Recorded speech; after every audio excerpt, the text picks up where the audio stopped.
Many people often lump trade deficits and tariffs together in conversations about international trade, assuming they are interchangeable tools or measures.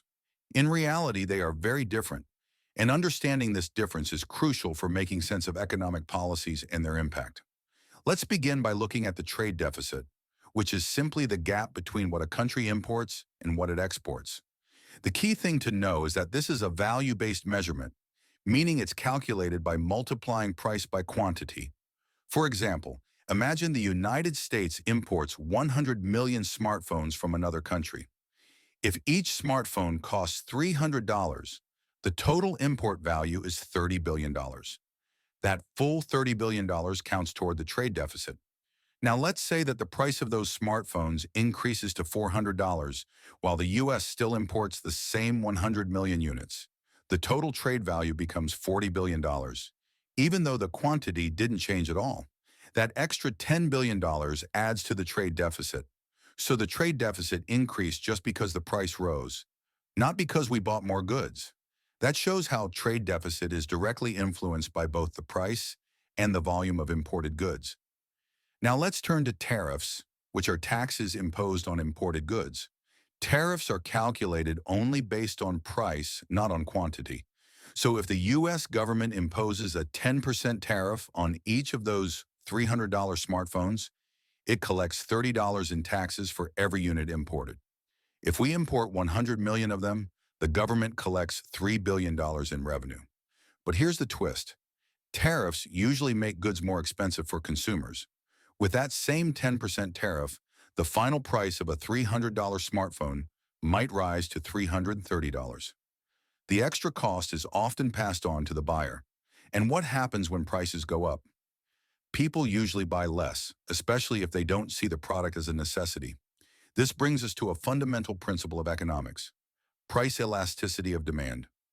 Price elasticity measures how sensitive the quantity demanded is to a change in price. If something is elastic, demand drops sharply when prices rise. If it's inelastic, people still buy it regardless of the price. For instance, gasoline is fairly inelastic. People still need to drive to work or transport goods.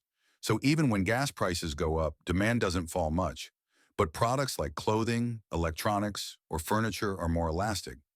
If a new TV becomes 20% more expensive due to tariffs, many people might delay buying it or choose a cheaper alternative. That means the actual number of TVs sold could drop dramatically, which also means fewer TVs are imported and fewer are taxed. Let's use a concrete example.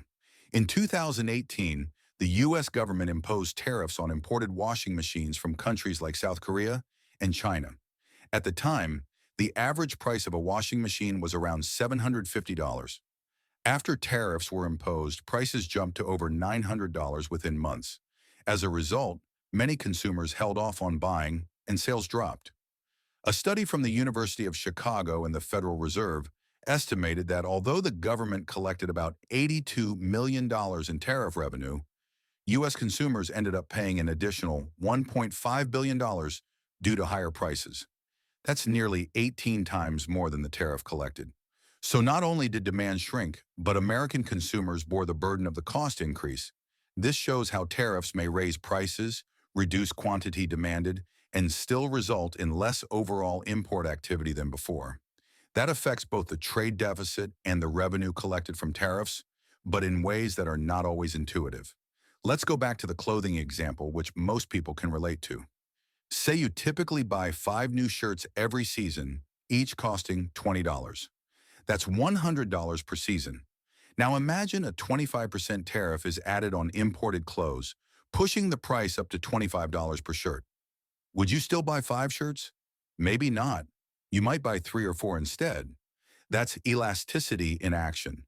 You respond to the price increase by buying less. Multiply that behavior across millions of consumers, and you'll see a significant drop in the number of imports. Even though each unit is now more expensive, the total dollar value of imports, used to calculate trade deficit, might not even go up because lower quantity offsets higher price. Meanwhile, the amount of tariff revenue collected will also be lower than expected because fewer goods are being taxed. In other words, just because something is taxed at a higher rate doesn't mean more money will come in. especially if fewer people buy the product. Another strong example is the 2018 to 2019 U.S.-China trade war. The U.S. imposed tariffs on over $300 billion worth of Chinese goods, including electronics, steel, aluminum, toys, and more. Initially, the idea was to make Chinese imports more expensive and reduce the trade deficit. But what actually happened? American businesses scrambled to find alternative suppliers, often from countries like Vietnam, India, or Mexico. Some companies stopped importing certain products altogether. In fact, imports from China dropped by over 15% in 2019 compared to the previous year. However, the trade deficit with China still remained high because we continued importing large quantities, just from different countries. So the tariffs didn't eliminate the trade imbalance, they just reshuffled who we traded with. Meanwhile, U.S. consumers faced higher prices on many everyday items.